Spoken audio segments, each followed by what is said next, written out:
So yeah, let me talk a little bit about my decks. It's a pretty vanilla Ash Nox. We're just kind of like playing for the mid-range beef strategy. Alvarez and Trapper completely carries this deck, but Culling Strike has some really good matchup implications too. The ability to sometimes just outright kill an MF makes it good against scouts. You know, you'll always have good options for it against a deck like War Mothers. I actually think Ash Nox is pretty low-key right now. The reason I'm running one Trundle, by the way, is just because I wanted at ratio a 4th 5-drop. It could be a little awkward though. The biggest thing with this deck is because of the matchup tables this deck has, we are often winning off the back of these cards in particular, Avaros and Trapper and Hearthguard. And what we want for this flex slot is a card that will help hand states where we aren't high on them, right? So like having a 4th 5-drop is really nice here, right? Having, you know, the one clunkiness with Trundle is like sometimes it's on the same turn as Yeti and that can mess you up, but obviously if I've drawn Yeti, I think I'm usually good against the fields anyway, so it's not bad. And obviously, you know, we're not doing anything else with the champ slot here because 3rd Sejuani is a little overkill, I think. The Fiora Shen deck, this one's weird. This is a very, very, very weird deck. It looks kind of normal at first until you take a closer look.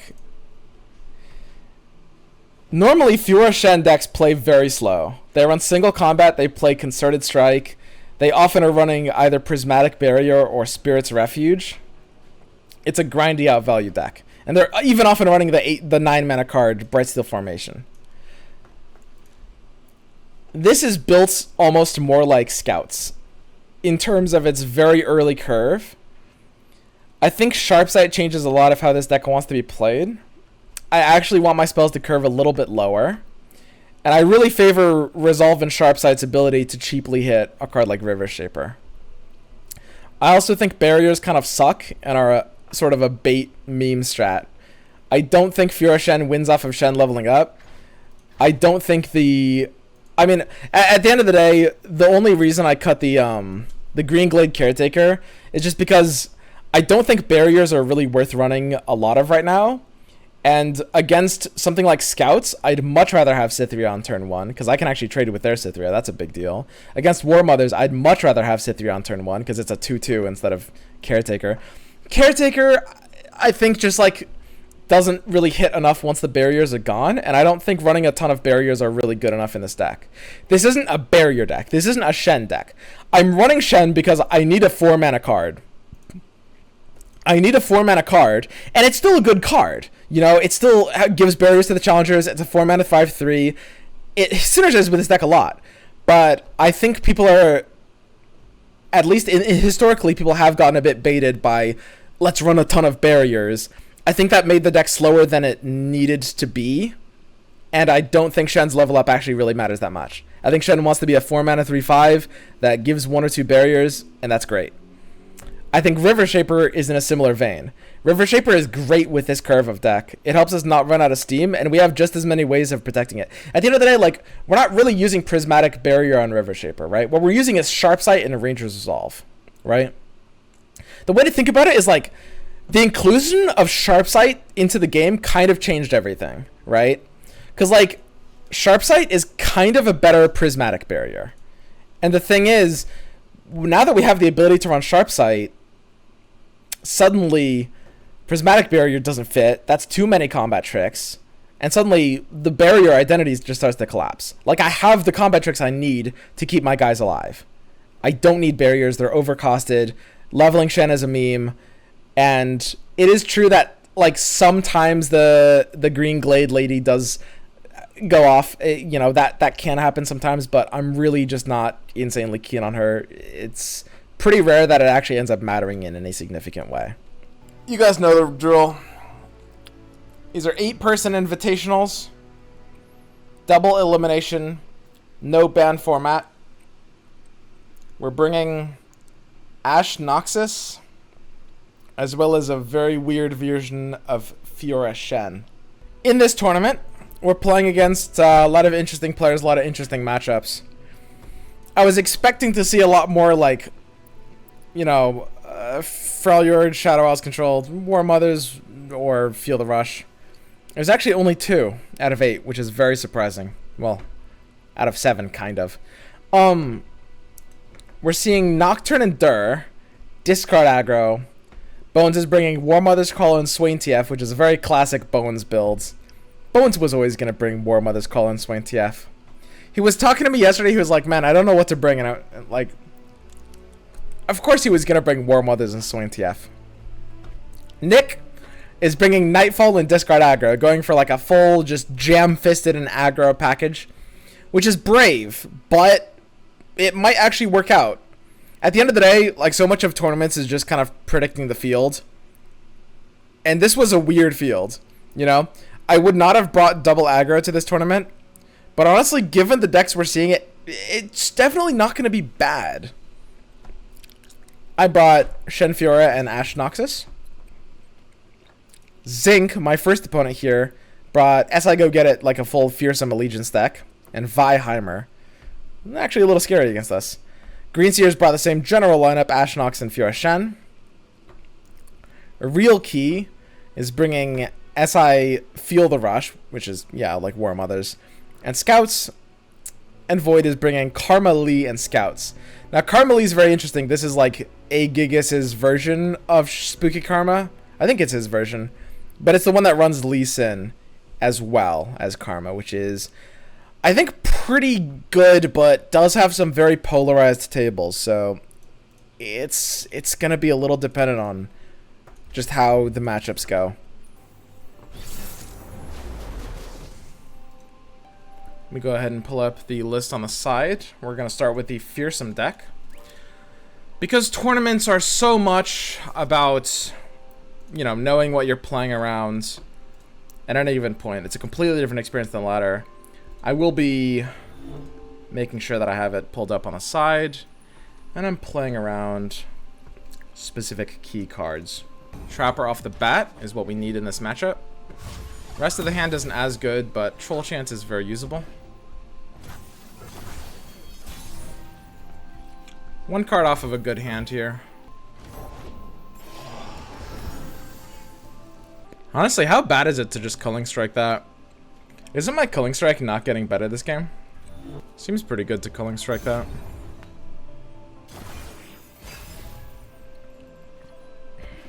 Hearthguard is honestly a fine draw here. I do like the ability to just have it on 5.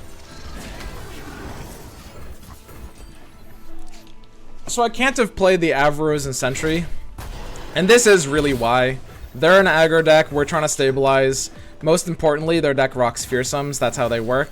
Avaroos and Sentry is a completely dead card in this matchup, which is very, very sad, because I like my cards being a lot more alive than it is.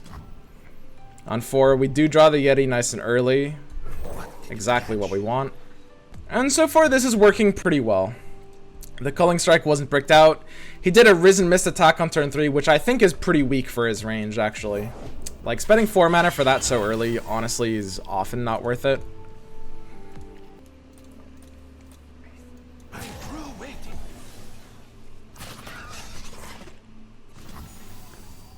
I wonder if it's not worth saving Troll Chant for this. The thing is, I don't really think Troll Chant gets better than this. Keeping 3 health units alive in this matchup is not necessarily great. Or sorry, 3 attack units. Because the scary thing about this build of Fearsomes is they run, you know, 3 Skitter or 3 Nocturne. So 3 attack units are usually not quite good here. We really want to have 4 attack units.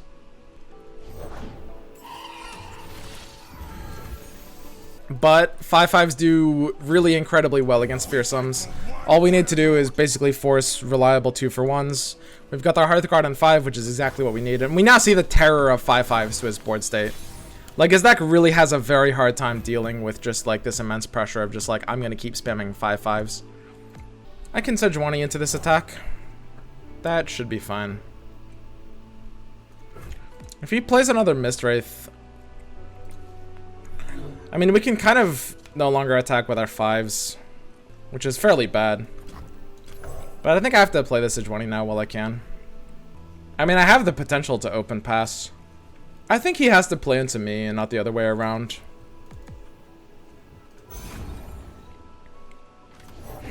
Come closer. I don't.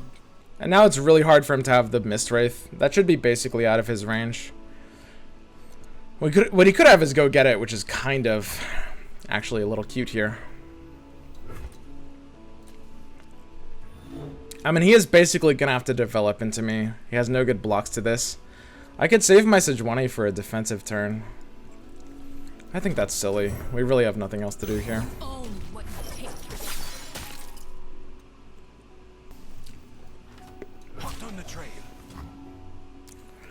I mean, my 3/3 has the ability to get it in quite well. Should be a little bit better, though. So if he has a go get it, which he probably does, he'll be able to recall this recall this Wraithcaller and then buff this Mistwraith to 5 attack, which will allow it to kill the Hearthguard. That's a big deal. That's a good counter here. I don't think there's legitimate playing around that I can do. Like, it's pretty telegraphed. But it's pretty hard to fight here.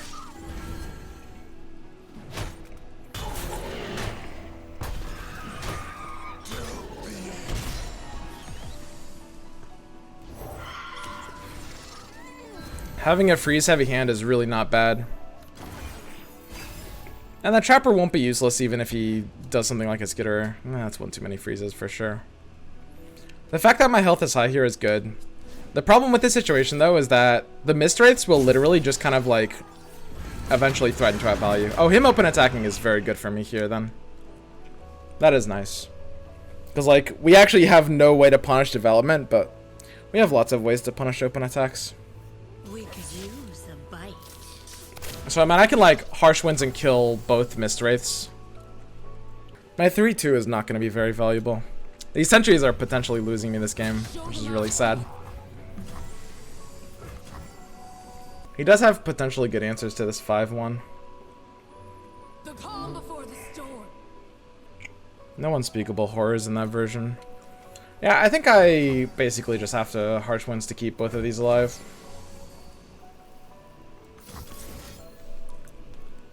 Like, being able to kill both Mistwraiths is a really, really big deal. And I think the only question is, like, whether we'd rather keep the 3/2 alive or the 5/1. And they're honestly both a little weak here for different reasons. The 5/1 can always block fearsomes, but it's vulnerable to Vile Feast. And the 3/1 is vulnerable to Skitter or Nocturne, basically. Yeah, this is the big problem with, like, this matchup, is that Sentry is a very awkward draw. And drawing 2 Sentries here, like, the rest of this hand was pretty alright. But drawing 2 Sentries here immediately makes this hand a lot worse. So this feels pretty losable here. Second Harsh Winds is not really what we need either. These old eyes still see far and clear. Like, we need a draw that's going to potentially end the game. And there's a lot of draws in our deck that will do that. Yeah, pretty bad hand. Feeling bad here. I definitely regret bringing a 3 Sentry version, I think. I don't like 3 Sentries. It's good and it's great in some matchups, but there's some matchups where it's just like a legitimate brick that will never be able to draw a card. And that happens a little too often and feels a little too bad.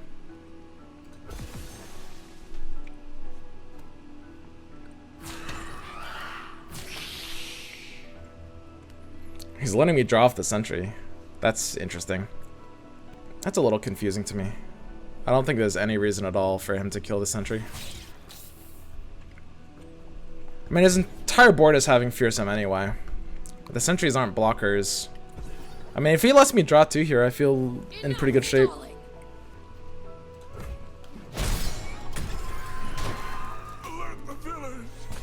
Well, he let us draw twice, and Bjerg is a really sweet draw here, as is Assessor. This seems like a misplay on his part. I feel like if he didn't let those sentries die, we would have been quite behind.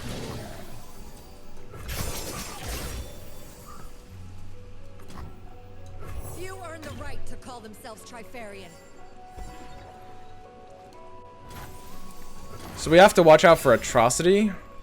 Harrowing is something his deck runs as a one of, but his board is too full for Harrowing here, so that doesn't really bother me. The triple Skitterer hands. Ooh, spooky. Do we have the ability to beat a triple Skitterer hand? God, does it need to be exactly 3 Skitterers? Holy shit. That's so trolly. Yeah, I mean, tripled Skitterer is pretty disgusting here. Like, there's not really a counter I have for the third Skitterer in this position. There's no, like, weird Bjerg draw. I mean, he does have a bit of an attack now if he's not on the triple Skitterer hands. And we're at 10 mana. I'll just do a big drag. I think I have to play Bjerg here. Could be Fading Memories as well into the last Skitterer. Up there in the mountains. Because if he doesn't have the third Skitterer, then the Bjerg now is pretty relevant. We have to respect Atrocity. We have no choice but to Harsh Winds this.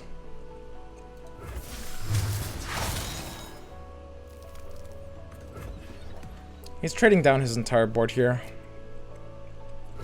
And this is why we played the Bjerg on exactly that action. Because he doesn't have a good way to actually trade into the 4/4 stat line. And it doesn't tap us under responses. Like when we have 10 mana, so we have Harsh Winds plus Flash or Harsh Winds plus Bjerg. And the Bjerg is a lot better here. Ooh, 8 attack. He's almost in Atrocity range. He's down to a 1-card hand. So I might be able to literally just win on this action with Ash, depending on his counterplay. I think there must be truly no way to escape Ash here. My aim is true.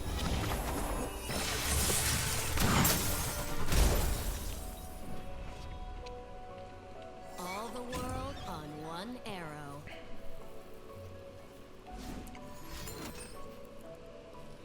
So Stalking Shadows was the card he was sitting on the entire time.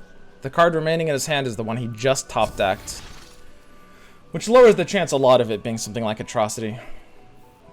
And his other card is a cloned unit. We have no hand range on this hidden card. Could be literally anything. I think I'm effectively forced into slow playing this. Like, I probably just play the Wolf, maybe even Wolf Glory Seeker, and then just full attack, save the flash freezes for later.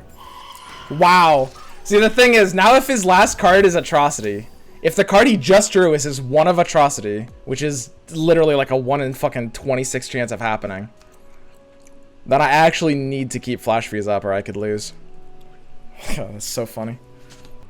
Getting Wraith Color off that was a big deal for him. Yeah, I guess I'm just playing Glory Seeker first. Victory requires a sharp blade. I mean, attacking now I think is very safe. The only problem is he has a second Wraith Collar in his hand. It will be ephemeral, so he will lose it. Attacking now has to be the safer play. It's trolly to not attack now. Look out there. Basically, we're slow playing. The only thing we need to do is make sure we survive next turn. They'll come for you. And we do have a lot of spells in this hand. So he's tapped under Atrocity mana here. So now that he's done that, I can play the Rhymefang Wolf. And of course, he's gonna have a 4-unit board, and if he doesn't open attack, we're gonna draw the Crystal Arrow, which will really mess up his strategy. And he knows that. It's kind of funny, a lot of people forget about the Crystal Arrow. I know I do, a lot of the time.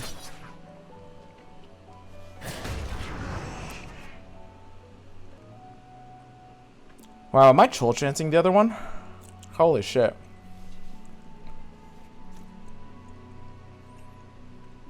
Isn't that better? I feel like it's actually losable. If we commit both flash freezes here and his hand option is Atrocity. Well, I guess we're good either way to the Atrocity. Right. Strike now.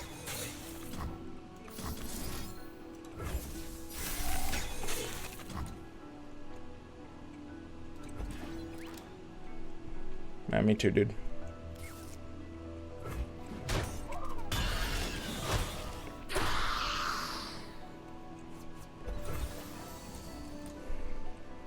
And I think Culling Strike here is safe. Unless I'm missing something. I want to lower his options as much as possible. Wait, what is this? I don't know. There's incredibly bizarre hands that could win here. If he has like, I could have played a little bit more careful. If he has some Like, I think I actually was maybe supposed to troll chant instead of flash freezing there. If his hand is like, go get it plus atrocity or something, I could actually lose to that. Harrowing. So this is just a troll harrowing.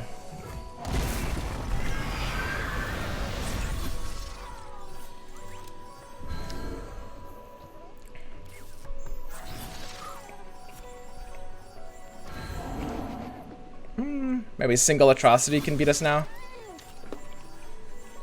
Yeah, I think using the last flash freeze feels pretty loose. That might have just been wrong.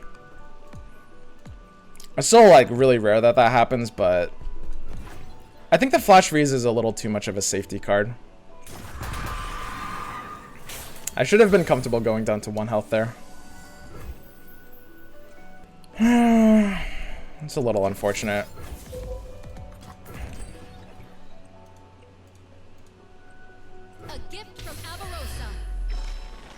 Yeah, definitely didn't play that as tight as I could have. Yeah, taking the troll chant, like I was saying, could have actually been a really, really sweet play there.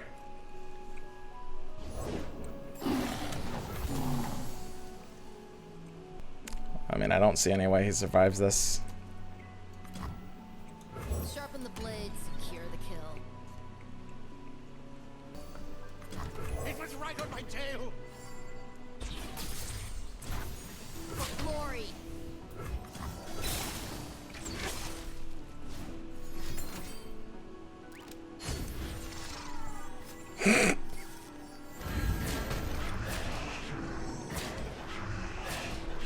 That's kind of funny. Risen Mists. Absolute legend, that is Risen Mists. Okay. I guess we're going to 1 more turn. Ah! This is so funny. Holy shit.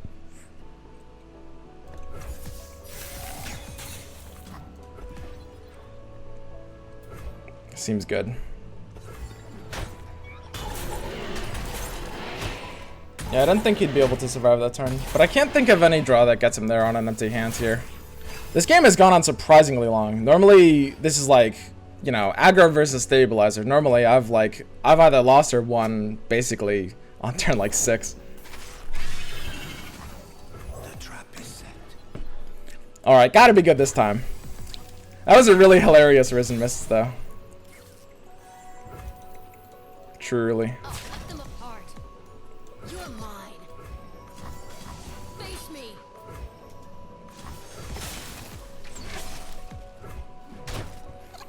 Okay. Game 1 out of the way, which is nice. Unfortunately, the Fiora Shen deck that I brought, the specific version that I brought, does not do super well against the heimer Vi deck here. We should beat the fearsomes, so I mean the odds are definitely for me overall. God, is Cytherea of Cloudfield actually useless here? It's so funny. She's actually useless here. It's like a Fleet Feather Tracker would be useful. I guess she can sometimes block like a random Elise Spider. That's so bizarre. I mean, she can block like Wraith Color, but that's not even a good trade. Well, I actually have to kick Cytherea, I think. And I don't think I can keep 2 Proteges. Protege is pretty great here, but I can't keep 2. Very weird hands. Luckily, this version of the deck curves very low, so I can actually mulligan pretty aggressively and be okay with that. Sharpside's sweet. Sharpside is sweet. I mean, he can't really skip these turns.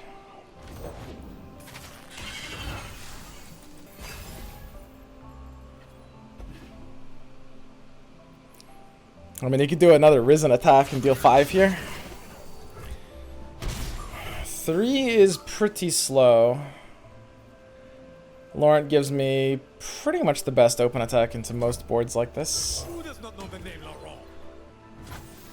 Wow, he's burning mana. Bad hand for him here then, I guess. It is good news for me. A lot of hands on his side will try to Mist Wraith here, which we can punish really hard with Fiora. I guess if I Fiora, he would pass, and then I can't really pass back anyway. That's interesting. Yeah, I actually can't kill more than 1 unit here. I wonder if, like, I actually might not be able to open pass here. I do have the deny in hand, so I can take him late game, no matter what. This is such a bizarre situation. He might have to pass here. This is so weird. But passing here for me is so incredibly valuable. Depending on his hand range. The thing is, like, most of his tools that are actually good for the late game are stuff that get very countered by hands of deny, right? Like, him burning that mana is really, really bad for him. Yeah, I guess I'll just play Screeching Dragon. Dragon looks hot. When you're hot, you're hot.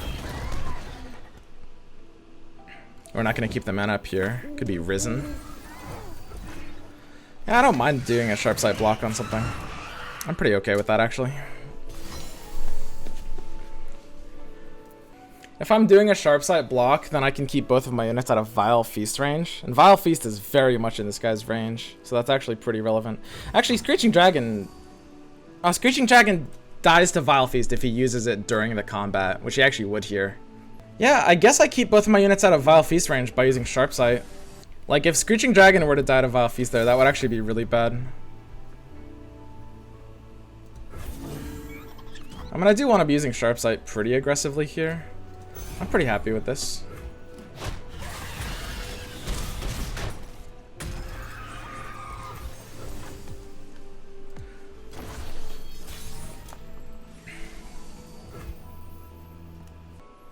He's got 9 mana. But it's not the turns where the 9 mana is going to be relevant here. I can play either Fiora or Protege. I think I'd favor a Protege here. I want to be able to kill a 3 attack Mist Wraith and live. It's a big deal. And I'll still have deny mana if he does have... If he has Go Get It plus Wraithcaller, he can actually do both of them this turn, so I need to keep deny up for that. Yeah, we counter that action really well by doing exactly this. If his hand is Go Get It Wraithcaller, he actually gets fucked. So there's the Wraithcaller, and now if it's the Go Get It, we're fucking him. So, like, check this out. We kill one of these, we kill one of these, and we can even threaten this. And, like, he could Vile Feast, but then he can't do the Go Get It thing. And he's losing his entire board here.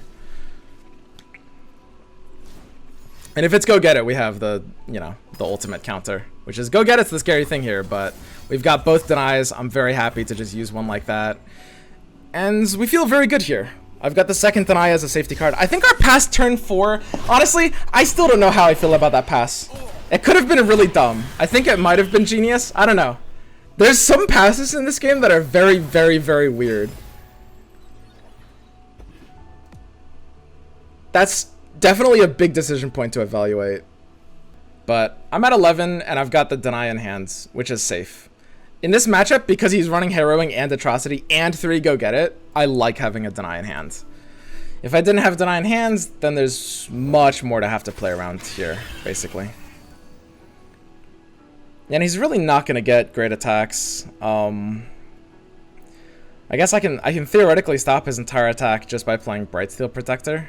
I mean, he does have the ability to force kind of awkward trains if I don't play Brightsteel Protector here. He's at 5 mana, which is not super valuable for his range. If I go down, I think I'll develop Brightsteel into my attack. He could actually punish my development decently hard in some hands with like a Skitterer. I might actually prefer open attacking. And I can afford all 3 units if I play Brightsteel here. I think I'll just Brightsteel now, actually. So the alternative is to... So Brightstealing on a defensive turn basically sort of stops his attack. Brightstealing on an offensive turn allows me to use the barrier aggressively to kill something. Ooh, interesting. Very interesting. Yeah, we aren't too scared of these. So he'll go in to try to deal 8 here. And I guess I'm just reposting and killing Nocturne, really.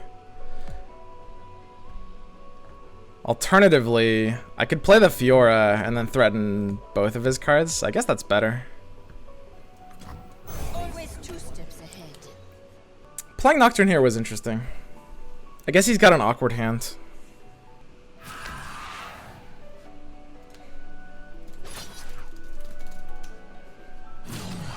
Yeah, he kind of has to do this.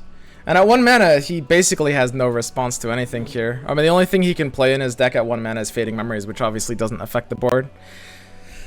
So, we calculated, you know, we could have done repost here, but I'm actually perfectly fine to do this. I like I like taking no damage here, which is a really big thing. It's just a little bit more of an efficient way to deal with his entire board. Yeah, so there's the fading. And our Screeching Dragon is definitely kind of snowballing away this game. We still have the 3-unit board. And we will have a relevant challenge to his board. I mean, I can put him on like almost a 2-turn clock here, but I do want to be playing more aggressively with my options. He's gonna have to develop into me. Yeah, I guess I can play. Doesn't matter what I do first, does it? But yeah, Harrowing is the scare card, but because we have the deny, we should be fine against it. Harrowing is actually very much in his hand range right now, by the way. Like, his hand reeks of Harrowing based on how he's playing. Of course, it's useless on defensive turns, pretty much, which means I only really need to watch out for it on offensive turns, so I don't have to keep deny mana up in every single situation, which is nice. Honestly, though, his draw is scary, you know? I mean, he's got the extra Wraith Collar, he's got the Stalking Shadows here. He could actually have, like, outvalued potential here, right? He could actually outgrind us, which is pretty scary. Like, I don't like that. Do not like that.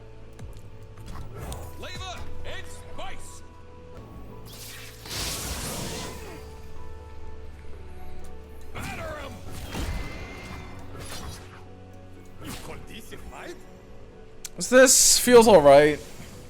I could see an argument. to try to deal more damage by having the dragon hit face.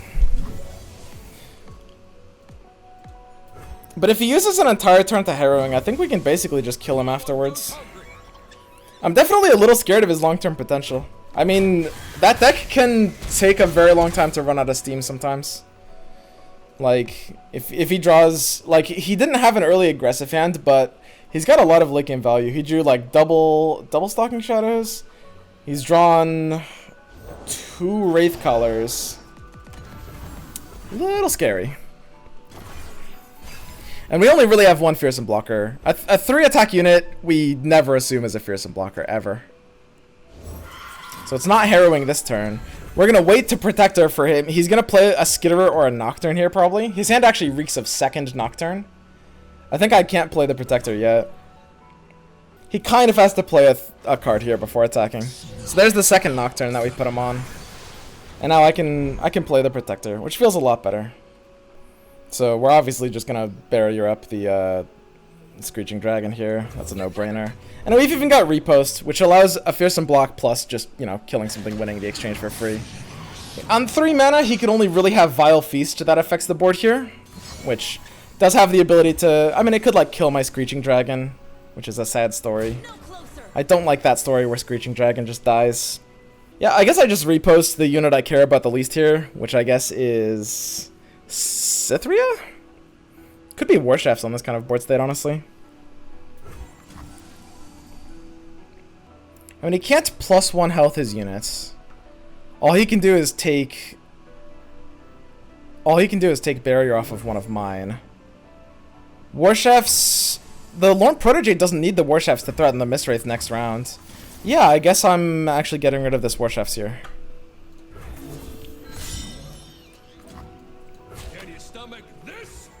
And the question is, like, do I kill the Nocturne or the other Mistwraith? Nocturne actually leveling up would be really bad. I don't think it matters too much what I kill here. So he pretty much doesn't have Vile Feast. I think you would kind of always Vile there.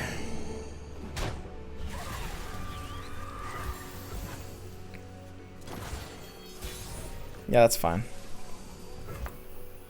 Well, with this 9, I mean, we have the drag on the Laurent. We've got... Is that exact lethal here? Assuming he doesn't have a Vile Feast. I guess I pretty much have to go in... Well, yeah. I have to go in for this exact lethal. We're getting 5... Risen Mists could stop this lethal. But playing this other Laurent really doesn't do almost anything here. Yeah, playing the other Laurent here really sucks too. I can do this. If he Risen Mists, he can just block like War Chefs, which is actually a little nasty. This is pretty spooky. I just don't think I can develop in here. It doesn't really help either. He should have Risen Mist here. Vile Feast. Not using Vile Feast before is kind of surprising. This is... Wait, what is this? Atrocity, go get it? Or some weird... Try to win the game? What? What are you? Oh, he's got a weird hand. Very bizarre. I mean, he doesn't have a Vial. If he has a Risen Mist, he should just go for it here, I think. But I think he doesn't have a Risen Mist. Those two cards could kind of only be Go Get It and Atrocity. He's like Go Getting the Mist Wraith and then Atrociting to try to kill us. Because that would deal 6 damage if we didn't have Deny.